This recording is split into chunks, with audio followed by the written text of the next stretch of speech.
Orasyon para sa mapayapang umaga at gabi.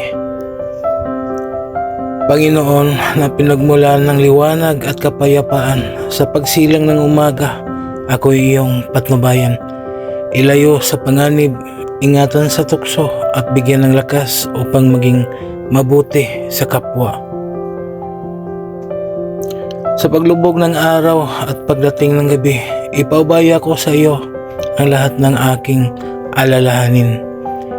Hilumin mo ang aking isip at katawan at pagpalain ang aking pagtulog ng kapanatagan sa ngalan ng Ama, ng Anak at ng Espiritu Santo. Amen. Bigkasin lamang ang mga orasyon na sumusunod ng 3 beses at iihip sa isang basong tubig at inumin. Di kaya ay iihip mo sa iyong dibdib. Sator Arepo Tinito Perarutas Shieldred Mom Jal Espiritu Shieldred Mom Jal Espiritu Shieldred Mom Jal Espiritu. Amen.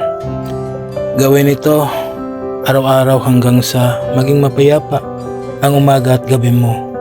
Maraming salamat sa mga tao na naniniwala at tumangkilik sa mga binahagi kong kaalaman.